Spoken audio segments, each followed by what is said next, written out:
Well, hello once again. This is me, Leonard, broadcasting as usual and as always from HASLINGDEN, 30 miles or approximately 50 kilometres due north of Manchester in the UK, on Monday the 26th of September 2011. This is the continuation of my series, The United States of Europe, My Dream. And we're going alphabetically through the 27 countries which comprise the EU. And today we're looking at Italy. Often in the news, as we hear, economy it's a big economy. Italy is about a third larger in area than the UK, and it has approximately the same population. So a bit more thin on the ground than we are in the UK. Of course, it has a huge coastline, as does Britain, of course, being an island.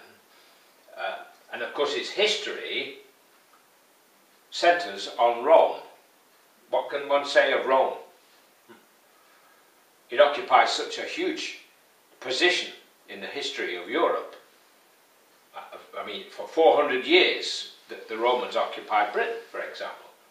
44 AD, the Romans arrived. Julius Caesar first came. Then their Emperor Claudius decides to have a go and takes over the UK, or Britannia, properly. And they stayed for 400 years, and we had a lot of peace because they were very good at keeping order. Their armies were excellent. Although they did find it very difficult to fight the tribes of Germany because they were tough cookies. And eventually, unfortunately, the Roman Empire took over from the Greeks. The Greeks had their empire before the Romans did.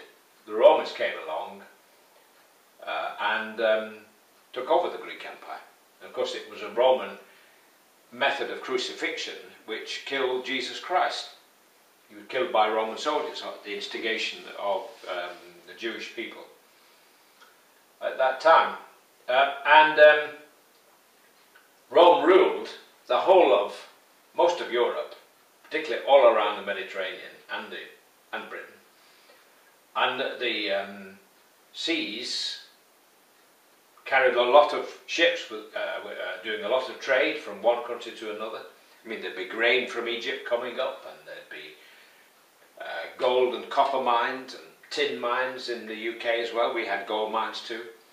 And all this produce would be shipped around, and of course that produced the inevitable crop of pirates, and the Romans would send out a fleet to fight the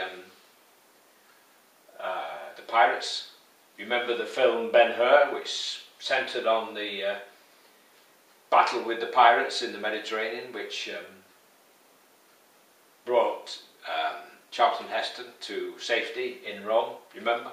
Well, those kind of Roman epics, like Spartacus and The Robe, and the films about Nero, with the emperor who fiddled while Rome burned, and Caligula, who liked to, he was specialised in orgies, and he liked to drop off the you-know-what and taking the clothes off and all that sort of kind of stuff.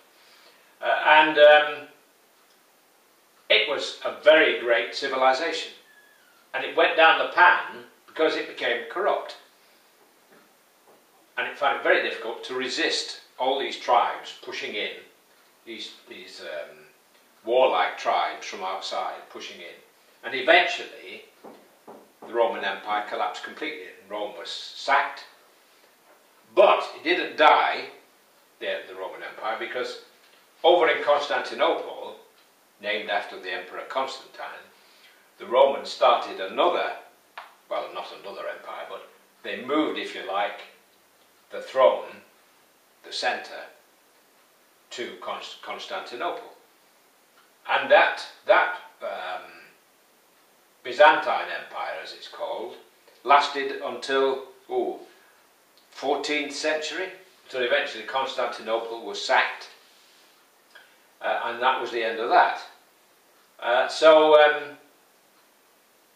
Looking back in the past, that Empire of Rome is what most people tend to think of when Italy is mentioned. But then, of course, it's also the centre of the Catholic faith. The Vatican is in Rome, and the Pope, who's supposed to be the head of the Church, has his centre there. The Vatican City, as it's called. It has its own little city, issues its own passports, and so on. Now, coming more up to date, around the early 1920s-30s, Italy was ruled by a man called Mussolini, who had a group. His followers were called black shirts. They wore black shirts. How did you guess? We had something similar in the UK under Oswald Mosley. He had a group called the Black Shirts.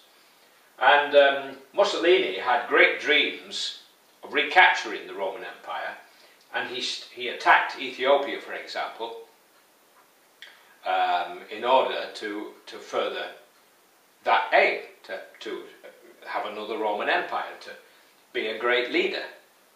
Of course, he really wasn't, and the Italians weren't very good fighters. When Adolf Hitler came along, he was a bit timid of Adolf Hitler, and he allied himself with Germany. And after Germany attacked France, he waited until France was defeated, and then he attacked in the south when it was safe to do so. Then he attacked Greece from Albania, which he occupied at the time, and he was defeated, and the Germans had to come and rescue him. The Germans took it over. Eventually, what happened in the war, the Italians gave up. They lost heavily to the British in North Africa. The Italians gave up. Mussolini and his mistress were killed by the partisans, and they were hung upside down in the street from lampposts.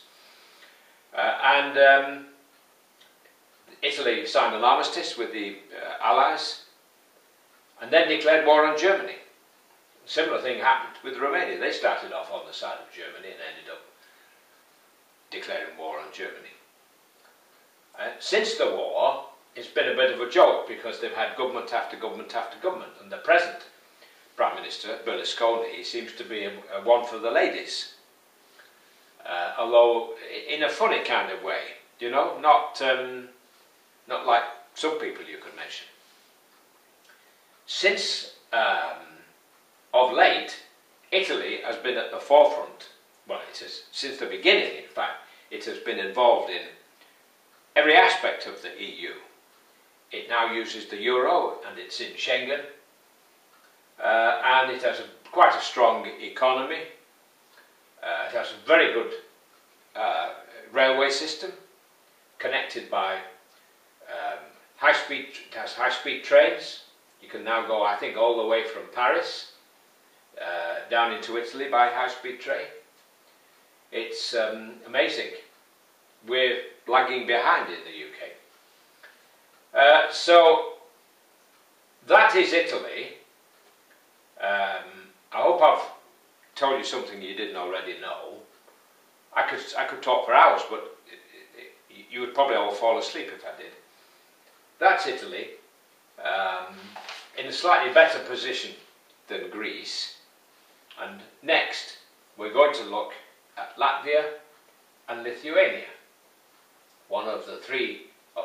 Two of the three Baltic states, Estonia, Latvia and Lithuania. We've already done Estonia, and we've now done Italy.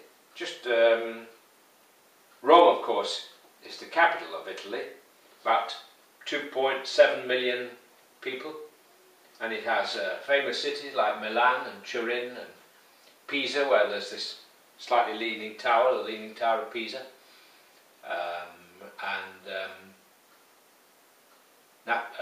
Naples, and then Sicily. And one of the things particularly that people think of is the food. I have friends from Saudi Arabia who've holidayed in Italy, and they think the food is mwah. That's it.